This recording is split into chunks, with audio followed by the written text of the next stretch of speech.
The Adventures of Tom Sawyer by Mark Twain. Chapter 34. Huck said, "Tom, we can slope if we can find a rope. The window ain't high from the ground." "Shucks, what do you want to slope for?" "Well, I ain't used to that kind of a crowd. I can't stand it. I ain't going down there, Tom." "Oh, bother. It ain't anything. I don't mind it a bit. I'll take care of you." Sid appeared. "Tom," said he, "Auntie has been waiting for you all the afternoon. Mary got your Sunday clothes ready, and everybody's been fretting about you. Say, ain't this grease and clay on your clothes? Now, Mr. Siddy, you just tend to your own business. What's all this blowout about anyway?" "It's one of the widow's parties that she's always having. This time it's for the Welshman and his sons on account of that scrape they helped her out of the other night. And say, I can tell you something if you want to know." "Well, what?" "Why, old Mr. Jones is going to try to spring something on the people here tonight, but I overheard him tell Auntie today about it as a secret, but I reckon it's not much of a secret now. Everybody knows, the widow too, for all she tries to let on she don't. Mr. Jones was bound Huck should be here, couldn't get along with his grand secret without Huck, you know." "Secret about what, Sid?" "About Huck tracking the robbers to the widow's. I reckon Mr. Jones was going to make a grand time over his surprise, but I bet you it will drop pretty flat." Sid chuckled in a very contented and satisfied way. "Sid, was it you that told?" "Oh, never mind who it was. Somebody told, that's enough." "Sid, there's only one person in this town mean enough to do that, and that's you.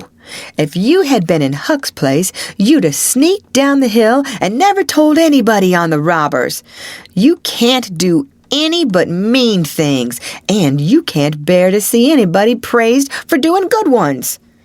There, no thanks, as the widow says," and Tom cuffed Sid's ears and helped him to the door with several kicks. "Now go and tell Auntie if you dare, and tomorrow you'll catch it."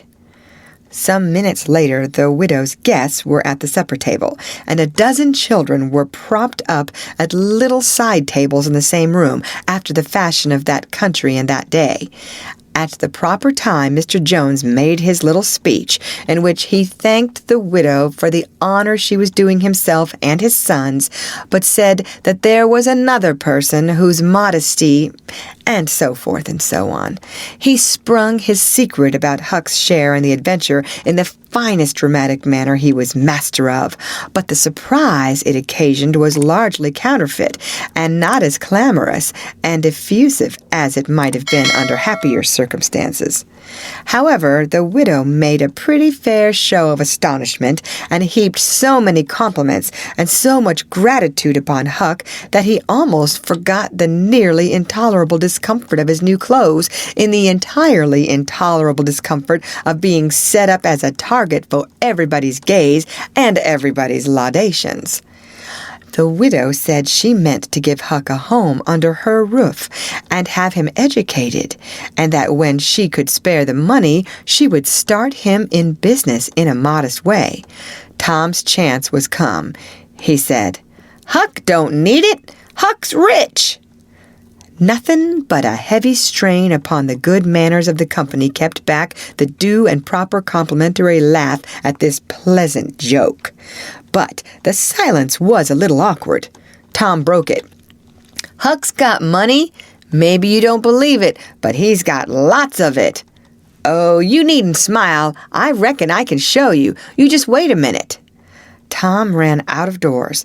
The company looked at each other with a perplexed interest, and inquiringly at Huck, who was tongue-tied. "Sid, what ails Tom?" said Aunt Polly. Well, there ain't ever any making of that boy out. I never."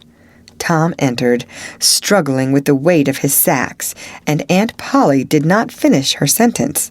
Tom poured the mass of yellow coin upon the table and said, "There, what did I tell you? Half of it's Huck's and half of it's mine." The spectacle took the general breath away. All gazed. Nobody spoke for a moment. Then there was a unanimous call for an explanation.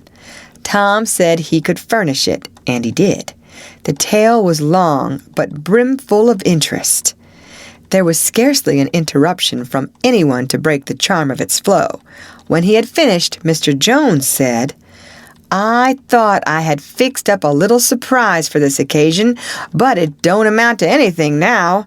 This one makes it sing mighty small, I'm willing to allow." The money was counted. The sum amounted to a little over $12,000.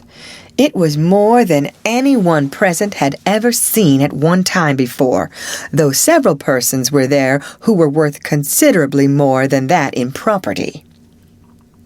End of chapter.